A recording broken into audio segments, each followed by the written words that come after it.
मम्मीए साचुं ज कह्युं छे। जेब खाली हो फिर भी मना करते नहीं देखा। मैंने पापा से अमीर इंसान नहीं देखा। मां विશે तो घणું લખવામાં આવ્યું છે, પિતા વિશે એટલું ખાસ લખવામાં નથી આવ્યું। આજે તેની વાત કરીશું।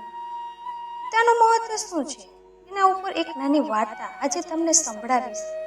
છોકરો હતો, એ એન્જિનિયરિંગની તૈયારી કરતો હતો અને તેના પિતા હંમેશા કહેતા, બેટા ભણવામાં ધ્યાન આપ। તે છોકરાની એક ઈચ્છા હતી, તેને બાઇક જોઈતું હતું। તે હંમેશા કહેતો કે મારા મિત્રો પાસે કાર છે, એ હંમેશા કાર લઈને આવતા હતા, હું ચાલીને જાઉં છું, આવું ઘણીવાર તેના પિતાને કહેતો। એક વખત તેના પિતા તેના ઉપર ગુસ્સે થયા અને કહ્યું, તને ખબર છે હું કેવી રીતે ઘર ચલાવું છું? એ છોકરાને પણ ગુસ્સો આવ્યો અને ત્યાંથી ચાલ્યો ગયો। એને નક્કી કરી લીધું તે આજે જ ઘર છોડીને ચાલી જશે અને બહાર લોકો સાથે રહેશે। અત્યારના યુવાનોને આવો જ ગુસ્સો હોય છે, એના મનમાં ઘણું ચાલતું હતું। તેના પિતા બહાર ગયા હતા અને તેના મમ્મી પણ તેની સાથે ગયા હતા। છોકરો એકલો હતો, એ પણ જવાની તૈયારી કરતો હતો તો તેણે પિતાનું પાકીટ ત્યાં પડેલું જોયું। તેણે વિચાર્યું કે બસ પૈસા જ જોઈએ છે ને, એમાંથી કાઢીને પછી બહાર ભાગી જઈશ। એને પર્સ જ લઈ લીધું અને પોતાના ખિસ્સામાં રાખી દીધું। ઝડપમાં તે પોતાના પિતાજીના શૂઝ પહેરીને ચાલ્યો ગયો। થોડો સમય આગળ ચાલ્યો તો જોયું તો તેના પિતાજીના શૂઝ પહેરીને આવી ગયો છે। ફરી ગુસ્સો વધી ગયો, શૂઝ ત્યાં જ મૂકી દીધા અને ખુલ્લા પગે ચાલવા લાગ્યો। પગમાં કાંટા વાગતા છતાં બોલ કરતો જતો હતો, મારા પપ્પા આવા છે, તેવા છે, બેકાર આદમી છે, ઘરમાં મારી એક વીસ પણ પૂરી કરતા નથી, ઘણું વિચારતો હતો। એના પગમાં લોહી નીકળવા લાગ્યું। વિચાર્યું કે થોડો આરામ કરી લઉં, એની પાસે પર્સ છે, તેમાં પૈસા તો હશે જ ને, ચાલ હોસ્પિટલમાં જઈને પાટો બંધાવી લઉં, પછી પૈસા ઉડાડીશ અને મોજ કરીશ। તેણે પહેલા પર્સને ચેક કર્યું, તે જોયું તો આશ્ચર્યમાં પડી ગયો। એમાં 100 રૂપિયાની નોટ હતી। એ પર્સ તો મોટું લાગતું હતું, તેમાં ઘણા પૈસા હશે, તેમાં તો કાગળ જ હતા। ફરીથી તે વિચારવા લાગ્યો, મારા પિતાજી કેટલા કંજૂસ છે, ગરીબ છે, શું ફક્ત 100 રૂપિયાની નોટ એક જ રાખી છે? ચાલ આટલા બધા કાગળ છે તો તેમાં જોઉં કે તેમાં શું લખ્યું છે। એમાંથી એક કાગળમાં 40,000 રૂપિયા લખ્યા હતા, તેના મિત્ર પાસેથી ઉધાર લીધા હતા। એનો છોકરો જીદ કરતો હતો તે માટે, અને તે આપવાના પણ બાકી હતા, એવું લખ્યું હતું। ધીરે ધીરે તેણે સમજાવવા લાગ્યો, જીવન શું છે?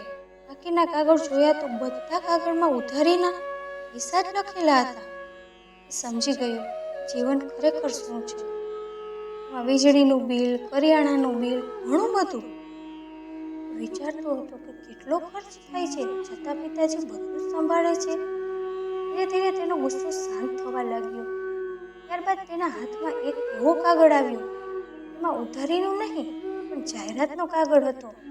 એમાં લખ્યું હતું, જૂનું સ્કૂટર વેચીને નવું બાઇક લઈ જાઓ। છોકરાને સમજાઈ ગયું કે પિતાજી બહાર કેમ ગયા છે, બાઇકવાળો ઝઘડો આટલો કેમ વધી ગયો। કહેતા હતા, હું કેવી રીતે ઘર ચલાવું છું તને ખબર નથી? બધું તેને યાદ આવવા લાગ્યું। જૂનું સ્કૂટર છે, એ સ્કૂટર તેને લેવા મૂકવા આવતું હતું।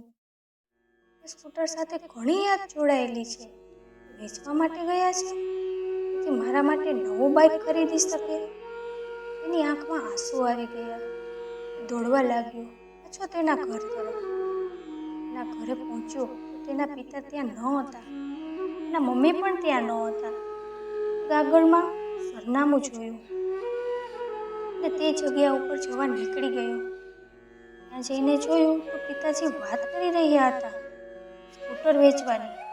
તેના પિતાના પગમાં પડી ગયો અને માફી માંગી, પિતાજી આ સ્કૂટર ન વેચો, હું એક દિવસ એન્જિનિયર જરૂર બનીશ અને ખૂબ જ સારા પૈસા કમાઈશ। આ દિવસ પાછો નહીં આવવા દઉં, મહેરબાની કરીને સ્કૂટર પાછું લઈ લો। એની સાથે ઘણી યાદો છે, એને ઘરે જ રાખવું છે, ચાલો ઘરે જઈએ। કહેવા લાગ્યો, પિતાજી મને બધું જ સમજાઈ ગયું છે, ઘણું મોટું પાપ કરવા નીકળ્યો હતો, ઘરેથી ભાગી ગયો હતો, તમારું પર્સ ચોરી લીધું હતું। એ પર્સની ચોરી ન કરી હોત તો તમારી જરૂરિયાત મને ન સમજાત। નાની વાર્તા એ જ સમજાવે છે જીવનમાં હંમેશા યાદ રાખજો, સૌથી અમીર માણસ કોણ છે? શું ખાલી હોય છતાં ના પાડે નહીં? એ જોયું મેં પિતાજી પાસેથી. માતા પિતાની આંખમાં 2 વખત આંસુ આવે છે. પહેલું છોકરીની વિદાય થાય ત્યારે, અને બીજું છોકરો તેને તરછોડે ત્યારે. ફરીથી કહું છું, કરી જાવ એવું દુનિયા કરવા ઈચ્છે તમારા જેવું. ફરીથી મળીશું મિત્રો આવતા વિડીયોમાં. ત્યાં સુધી હંમેશા ખુશ રહેજો, હસતા રહેજો અને બીજાને પણ હસાવતા રહેજો.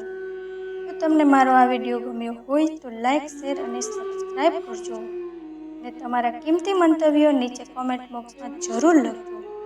ફરીથી મળીશું આવા જ વિડીયો સાથે.